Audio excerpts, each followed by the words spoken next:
Bonjour à tous et bienvenue sur Nullius in Verba en partenariat avec 5seconds.fr.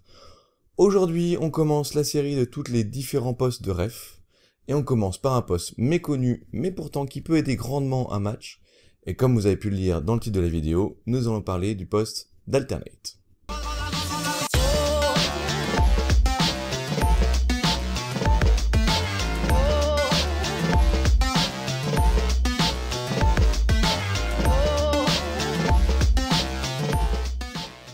L'alternate est cet officiel qui ne siffle pas, dont on voit pas les rayures, qui se balade par-ci par-là sur le track et qui n'a même pas forcément ses patins aux pieds.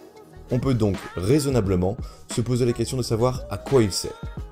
Eh bien, tout simplement, à rien.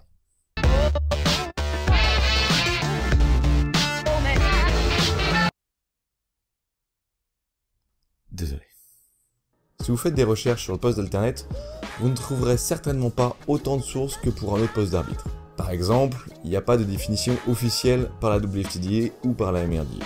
Donc ce qu'on va voir, c'est ce que moi je demande à mon alternate en tant que LRF, ou ce qu'on a pu me demander quand moi j'étais alternate. Donc tu peux prendre ce que tu veux comme info, ce que tu estimes le plus pertinent, mais c'est pas la référence, loin de là. En tant que LRF, vous pouvez avoir plein d'avantages différents avec un alternate.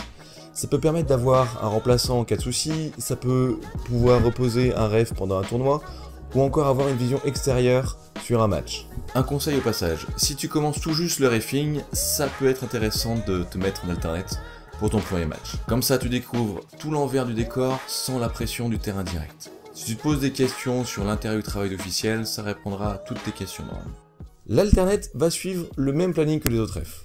La seule différence par rapport à eux, c'est qu'il n'intervient pas directement sur le terrain, et donc il n'a pas ses rayures visibles. Mais comme tout le monde, il se change, car s'il y a besoin, on va lui demander de remplacer un autre ref le plus rapidement possible. Et il peut être en basket ou en patin, ça dépend de l'avis du LRF, et de l'envie de l'alternate aussi. On intervient plus vite en patin, mais si on vient de se faire 2 matchs et qu'on en a encore pour le reste de la journée, on préfère retirer un peu ses patins. A l'inverse, certains LRF préfèrent éviter la confusion, et une personne sur patin apparaît comme un risque supplémentaire, donc là aussi, à discuter. Voyons maintenant tout ce qu'il peut potentiellement faire. Je demande rarement tout, mais je vous donne tout et vous avisez. Comme les autres officiels, il a un rôle important à jouer. Son premier rôle va venir de sa position particulière.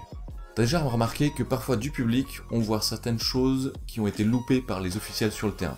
C'est parce qu'on a une vision globale, et moins dans le détail de chaque action. Eh bien l'alternate pourra avoir cette vision globale et pourra la ramener au sein de l'équipe via le LRF. Il va falloir prioriser et ranger l'information en 2 grands types. Celle que vous devez ramener en urgence à la fin d'un jam et celle qui peut attendre la fin de la période. Venir à chaque fin de jam et submerger l'information LRF de détails secondaires ne sera clairement pas utile pour l'équipe. Si tu remarques qu'une communication importante a été manquée entre 2 officiels, par exemple un no pass no penalty ou une question de points, il faut y aller tout de suite. Par contre, une position qui peut être optimisée ou des petits trucs secondaires devront plutôt attendre la fin de la période. Dans tous les cas, à chaque timeout, l'alternate va au centre du track, soit pour remonter une info, soit pour voir si on a besoin de lui. À ce rôle d'observateur, on peut rajouter le rôle de lien entre les officiels et les autres. C'est-à-dire qu'il va pouvoir expliquer aux joueuses et au public, via le speaker, ce qui se passe au centre du terrain. Par exemple, les officiels sont en train de mettre au clair avec les NSO des fautes qui n'ont pas été servies ou reportées. Si en tant qu'alternate, vous sentez que ça va prendre un peu de temps et que vous n'avez pas grand chose à rajouter, vous pouvez aller voir les bancs et ou le speaker pour qu'ils sachent ce qui se passe. C'est toujours plus facile d'attendre quand on sait pourquoi. Pareil si c'est un official review, vous pouvez faire le lien entre le track et le speaker. Par contre, pensez bien à aller voir le speaker avant le match pour lui dire que c'est vous l'alternate et que vous viendrez le voir pour ce genre d'infos. Donc pour faire simple, tu écoutes la question, si tu as des infos, tu les donnes, sinon tu vas voir le speaker pour lui donner la requête du banc. Pendant que les autres discutent, tu reviens pour écouter la réponse et retourne voir le speaker pour lui dire la réponse. Par contre, 1. Ça serait con que les captains apprennent la réponse par le speaker avant que l'headref ait eu le temps de leur parler. Donc il faut attendre qu'il leur ait parlé avant. Et 2. Reste global dans tes informations. L'équipe de ta couleur demande un cutting sur la jam des adverses dans le virage 4. Après enquête, les officiels maintiennent leur no-call car l'initiatrice est sortie. Nous avons donc un no-pass, no penalty. Et ne dis pas ce genre de choses. Alors, il a demandé un cutting sur la joueuse numéro tant. Il y a tel ref et tel ref qui sont pour donner le cutting. comme moi. Mais Telref aurait vu mettre un pied dehors, mais personne depuis la boxe, je l'ai pas vu. Et le headref a pris la décision de faire confiance à ce ref parce qu'il est plus prêt, soi-disant, plus expérimenté. Mais je pense surtout que c'est parce qu'ils sont de la même ligue. Même si c'est vrai, faut pas dire ça.